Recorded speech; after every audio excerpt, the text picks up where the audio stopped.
ক্ষমতায় আসেন, ক্ষমতাসীন হোক ক্ষমতা হারা হোক, 10 ভাগের 1 ভাগ মানুষ নিয়ে যদি জনসভা করেন, কয়েক দশজন পুলিশ দিয়েও এইভাবে বসায় রাখতে পারবেন না। এর দ্বারাই প্রমাণ করে বাংলাদেশে শান্তির রাজ আমরাই কায়েম করেছি। কথা আসতে বললেন লোক যেন না শুনে। শান্তির রাজ বাংলাদেশে আমরাই কায়েম করেছি।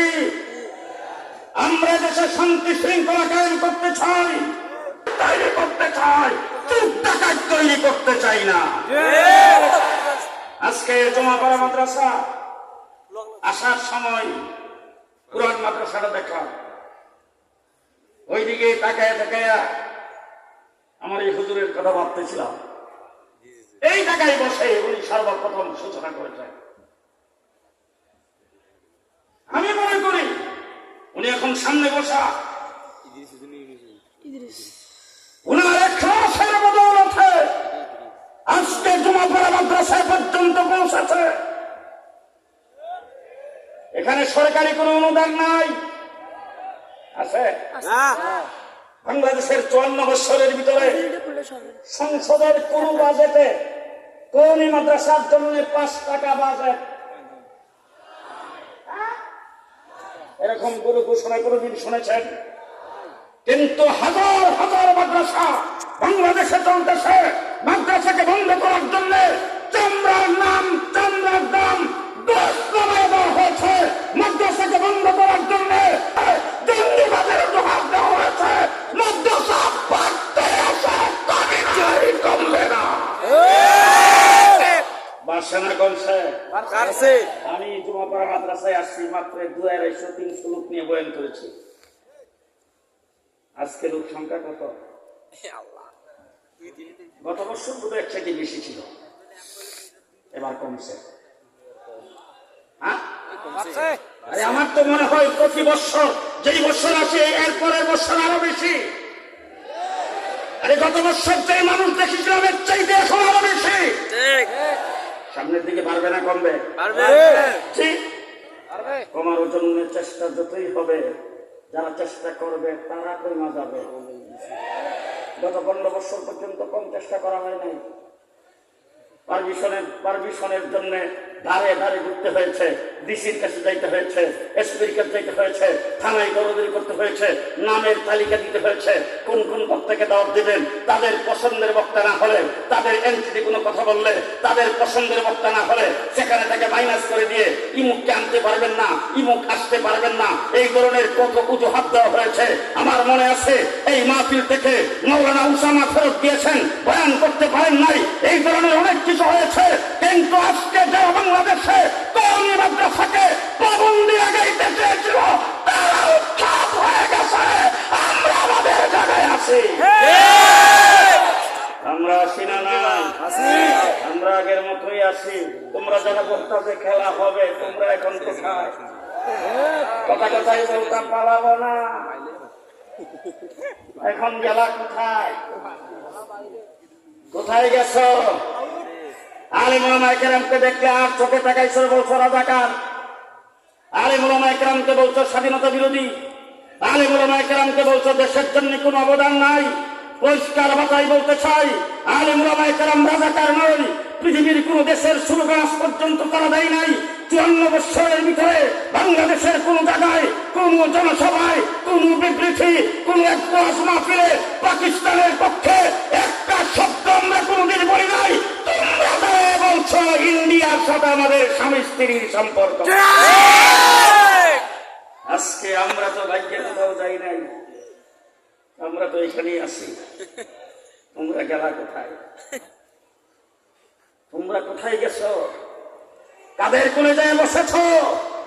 আজকে পরিষ্কার বলছি, প্রমাণিত হয়েছে আমরা কোন দেশের রাজাকার নয়।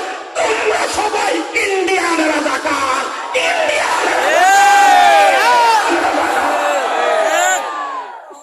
আজকে ইন্ডিয়ার দেশের বিরুদ্ধে ষড়যন্ত্র করো। প্রায় হয়েছে,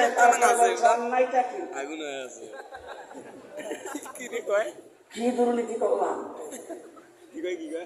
এখন পর্যন্ত তোমাদের ভিতর কোন অনুশোচনা আসে নাই। এদেশের হাজার হাজার মানুষকে গুম করেছ, হাজার হাজার মানুষকে ক্রস ফায়ার দিয়েছ, অন্যায়ভাবে মানুষকে ফাঁসির কাস্টে ঝুলিয়েছ, অন্যায়ভাবে মানুষকে রাস্তাঘাটে পিটাইছ, অন্যায়ভাবে মানুষের উপর গুলি চালিয়েছ।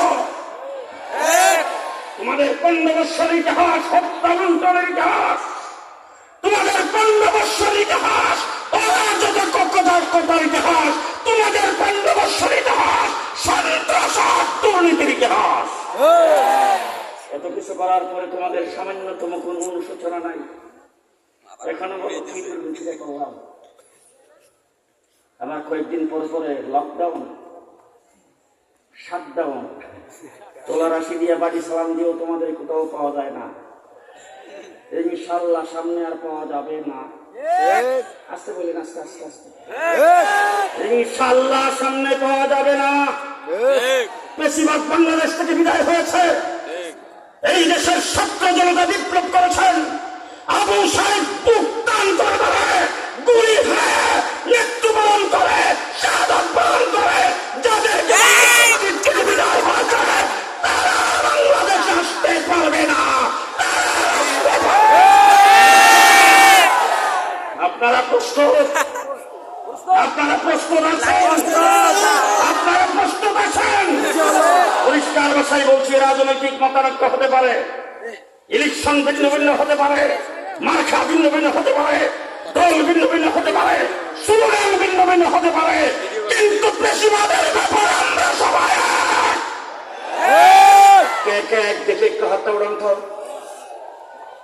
আমরা সবাই ঐক্যবদ্ধ থাকবো তো ইনশাআল্লাহ? থাকবো তো ইনশাআল্লাহ? আমাদের মাদ্রাসা, মসজিদ, নুরানি মক্তব থেকে জামিয়া পর্যন্ত চলছে, সামনে চলবে, আস্তে করে আস্তে চলবে, চলবে, চলবে, চলবে। এটার বিশ্ববিদ্যালয় না, এটার ঠিকানা বাংলা একাডেমি নয়, এটার ঠিকানা ললিত কলা একাডেমি নয়, এটার ঠিকানা সংসদ ভবন নয়, এটার পুরা সচিবালয় নয়, এটার দেশের কোন মন্ত্রণালয়ের থেকে আসে নাই, আল্লাহর পক্ষ থেকে আগমন করেছে। সুইচ কার হাতে? আল্লাহর হাতে। আছে আল্লাহর হাতে। কার হাতে সুইচ? আল্লাহ। সুতরাং আল্লাহ প্রদত্ত যেই শিক্ষা আল্লাহ পাক দুনিয়াতে প্রেরণ করেছেন, আর যেই শিক্ষার জন্য আল্লাহ তাবারক ওয়া তাআলা মুহাম্মদুর রাসূলুল্লাহ সাল্লাল্লাহু আলাইহি ওয়াসাল্লামকে বিশ্ব জগতের জন্য শিক্ষক বানিয়ে পৃথিবীতে প্রেরণ করেছেন, এই শিক্ষা কওমি মাদ্রাসায় দেওয়া হয়। ঠিক না ঠিক? ঠিক না ঠিক? যখন এই দেশ থেকে ইসলামকে উৎখাত করার জন্য 200 বছর পর্যন্ত চেষ্টা করেছে ইংরেজ, দেশটাকে দখল করে নিয়েছে, মসজিদ মাদ্রাসাকে ভেঙে দিয়েছে, বুলডোজার লাগিয়েছে, গুড়া রাস্তা বল বানিয়েছে, যখন এই দেশের আলেম ওলামায়ে কেরামকে ফাঁসির কাস্টে ঝুলিয়েছে, যখন এই দেশের আলেম ওলামায়ে কেরামকে মৃত্যুদণ্ড দিয়েছে, ওই অবস্থায় হযরতে কাসিম নানতুবি রাহমাতুল্লাহ আলাইহি, রশিদ আহমদ গঙ্গুহি রাহমাতুল্লাহ আলাইহি আনার তলায় বসে এই দেশের ইসলামিক তাহজিব তামাদ্দুনকে টিকিয়ে রাখার জন্য মুহাম্মদ হাসান দেওবন্দিকে যেখানে সবক দিয়েছিলেন, সর্বপ্রথম যে মাদ্রাসা প্রতিষ্ঠা করেছেন, সেই মাদ্রাসার শাখা আজকে গোটা পৃথিবীতে ছড়ায় পড়েছেন। আমি পৃথিবীর প্রায় অর্ধেকটা পৃথিবী ঘোরাফেরা করে দেখেছি, দেওবন্দের ছোঁয়া যেখানে আছে সেখানেই নবীর সুন্নাত আছে। আমাদের জুমাপাড়া মাদ্রাসায় নুরানি মক্তবে দুইখা দেখেন, আগাগোড়া সুন্নাত, আস্তে কর, আগাগোড়া নবীর সুন্নাত আছে না নাই? উঠতে সুন্নাত, বইতে সুন্নাত, হাঁটতে সুন্নাত, খাইতে সুন্নাত, শুইতে সুন্নাত, গোসলে সুন্নাত, উজা ইস্তেঞ্জায় সুন্নাত, যাবতীয় 24 ঘন্টা যত কাজকর্ম আছে সব